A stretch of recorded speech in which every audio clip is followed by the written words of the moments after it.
चलो आज हम लोग देखने वाले हैं कि एक्स स्क्वायर बराबर 2x।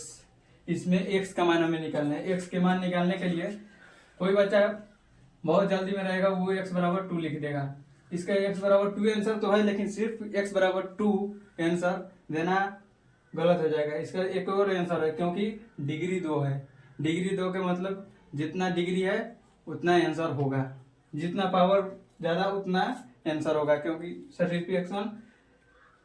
अब इसके समझते हैं कि ये इक्वेशन कैसे बनता है। जैसे हम आपको 50 रुपया दिए, अब आप कहिएगा कि हम 100 रुपया खर्च कर दीजिए, खर्च कर दिए हैं। ये कैसे संभव है? संभव ही नहीं है। 50 रुपया दिए हैं मतलब 50 को ही खर्च कीजिएगा, तो इसीलिए इक्वेशन है वैसा ही।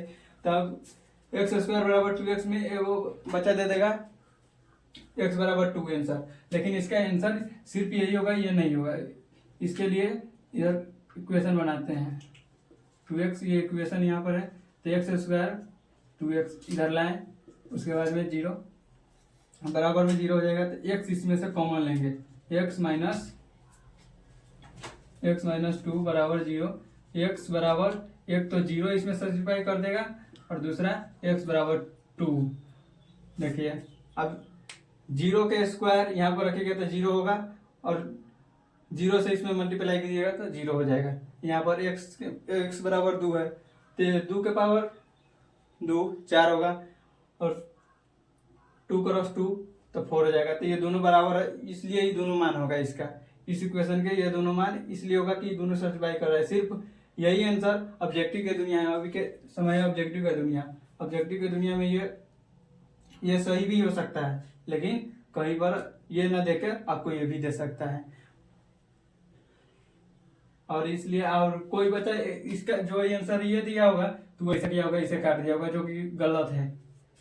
गलत कैसे है? यहाँ पर ही काटा है, तो ये गलत कैसे है? देखिए गलत इसलिए है कि आपने इसका 0/7 का 0 आप देखे होइएगा, इक्वेशन भी सॉल्व किए होंगे कभी भी, तो वहां पर आया होगा, लेकिन आप 7/0 को कभी सॉल्व ही नहीं किया होगा। ऐसा कभी इक्वेशन में आया ही नहीं होगा आपके जिंदगी में। और इसका आंसर भी है नॉट डिफाइंड। नॉट डिफाइंड मतलब इसका मैथ में कोई चर्चा नहीं हुआ है, सीधा कहेगा कि इसका माने नहीं निकल सकता है। मान निकल सकता है तो आपने यहाँ पर 0/0 को काट दिया है, जो कि नॉट डिफाइंड है। यहाँ देखिए 0 रखेंगे, यहाँ भी 0, दोनों बराबर कर देगा, लेकिन आपने तो काट दिया है 0 को। इतनी काट कर सिर्फ 2 आंसर दे रहे हैं, ये गलत हो जाएगा। एक इसका 2 आंसर होगा, डिग्री 2 है इसलिए 2 आंसर होगा। तो इन्फिनाइट क्या है? इन्फिनाइट के लिए थोड़ा डिटेल में चलते हैं। 1/, पहले देखिए यहाँ शुरू से 20/10 है, तो इसे काटेंगे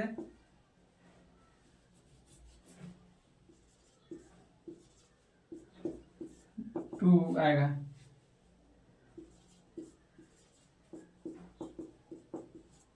एक बटा 2 आप ऐसे देखे होइएगा, लेकिन दशमलव वाला भी एक वो भाग होता है, जैसे 1/0.0001। तो इसका भाग कैसे होगा? यहाँ से दशमलव हटेगा, यहाँ पर 100/1, तो इसका 100 आंसर होगा। इसी प्रकार से यहाँ पर आइए 0.001, तो इसका 1000 आंसर होगा। इसी प्रकार से तो आप आइए यहाँ 0.0000001, इसका क्या जाएगा 1। इतना बड़ा संख्या आएगा कि जिसे आप लिख नहीं सकते, सिर्फ महसूस कर सकते हैं। जिसे प्यार को आप सिर्फ महसूस करते हैं। कोई रियलिटी में करने लगता है तो रियलिटी में वो प्यार नहीं हुआ, अट्रैक्शन है, जो कि आप उसे मान के चलते कि हम प्यार करते हैं। प्यार ऐसे महसूस करने की चीज़ है। उसी प्रकार इनफाइनाइट नंबर सिर्फ महसूस किया जा सकता है, आप उसे देख नहीं सकते, सीधे लिख नहीं सकते हैं आप। इसी प्रकार से इतना बड़ा नंबर होगा कि आप सोच भी नहीं सकते हैं। कैलकुलेटर तो छोड़िए, जहाँ पर आप इकाई दही सही कर पढ़ते हैं उसका लास्ट डिजिट लग जाइएगा, वहाँ पर भी नहीं मिलेगा। इतना बड़ा नंबर हो जाएगा इनफाइनाइट। और इसे भी यहाँ पर सब पढ़ा देते हैं, क्लास 10 तक तो यहीं पर पढ़ लेता है। फिजिक्स वाले सर हम बोलते रहेंगे ये इनफाइनाइट है, बस ऐसा ही रहने देना, ज़्यादा कुछ नहीं बोलना, बस जान रहे हो नहीं करता मैं। और ये सब जनरल जानकारी है। उसके बाद में एक चीज़ और है,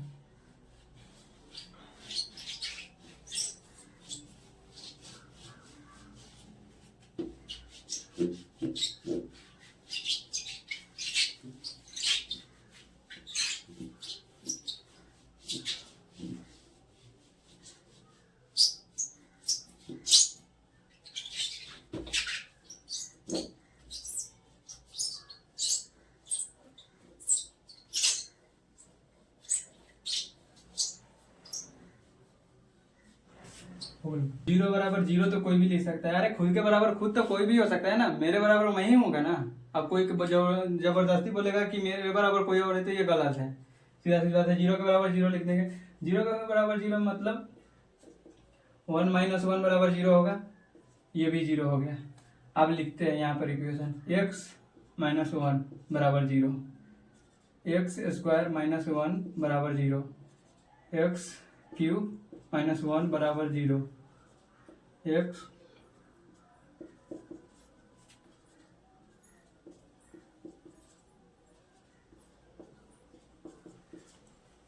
इस सब का आंसर लाइन से 1 होगा।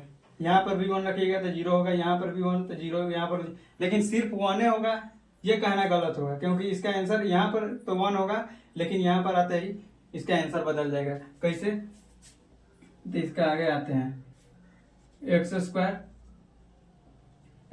का आएगा तो +1 में आएगा। उसके बाद में इसको जब सिंप्लीफाई कीजिएगा तो +-1 आ जाएगा इसका आंसर। उसके बाद में ये आई है x³ तो यहाँ पर भी q लगा देते हैं। 1 पे के पावर से कितना भी रखेंगे तो 1 रहता है। तो उसके बाद में 1 - x - 1 into x² +1 plus x बराबर 0। ये देखिए इतना बराबर 0 होगा। 0 कब होगा? ये दोनों के गुना करके 0 कब होगा? पहले तो ये 0 हो जाए, दूसरा ये 0 हो जाए। तो पहले मेरी तो ये 0 हुआ तो x बराबर 1 आया, x बराबर 1 रखिएगा तो 0 हो जाएगा। दूसरा में x² प्लस x + 1 बराबर 0, ये भी तो 0 हो सकता है ना, ये भी 0 होगा तो 0 हो गया। तो इसके बाद इसका इसमें अब x के मान निकालेंगे तो इसका x के मान ऐसे निकलेगा नहीं, तो इसके लिए सीरीधैर्याचार्य फार्मूला होता है वो लगाना होगा। तो x बराबर -b, b हो गया -1 ± √4 इज √b² - 4 ऐसे ना।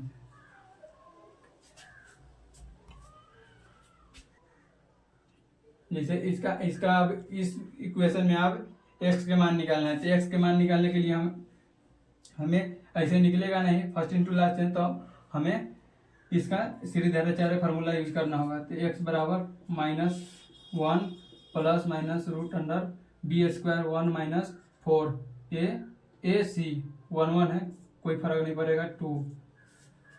तो देखिए अब x बराबर -1 ± √-3 तो इसका 2 का मान यहाँ से आया -1 +√3 आयोडा यहाँ पर माइनस है, इसको बाहर निकालने के लिए माइनस को बाहर निकाल के आयोडा लगा दिए हैं। यहाँ पर 2 एक और आंसर होगा -1 -√3i/2। ये 2 आंसर यहाँ पर, एक यहाँ पर, 3 आंसर होगा जो कि इस इक्वेशन में सेटिस्फाई करेगा और ये सही भी है। और आंसर एक होगा ये मालूम है, अभी के ऑब्जेक्टिव के दुनिया है, कोई भी इक्वेशन देगा, कोई लड़का है मार देगा एक आंसर तो सही है, लेकिन वही सब्जेक्टिव के दुनिया आएगा तो उसे ये कैलकुलेशन नहीं करने का, तो यहीं पर फंस जाएगा वो। तो ये आंसर लाने के लिए आपको यही सब आना चाहिए। ये फार्मूला पर बैठा होकर यहाँ तोड़े हैं इस आंसर। ये बहुत कॉम्प्लिकेटेड क्वेश्चन बन जाता है जब आप ऐसे डिग्री पर ध्यान नहीं देते हैं। तो ऐसे तो कोई भी बचाएगा ऑब्जेक्टिव में 1 मार के चला जाएगा, लेकिन वही सब्जेक्टिव में आएगा तो नंबर काट लेगा, 1 मारेगा तो नंबर काट लेगा, तो बोलेगा कि नंबर काट लिया। नंबर नहीं काटा है, आपने कैलकुलेशन ही गलत कर दिए। गलत कैलकुलेशन की वजह से आपका नंबर नहीं दिया गया है। ठीक है, चलते हैं।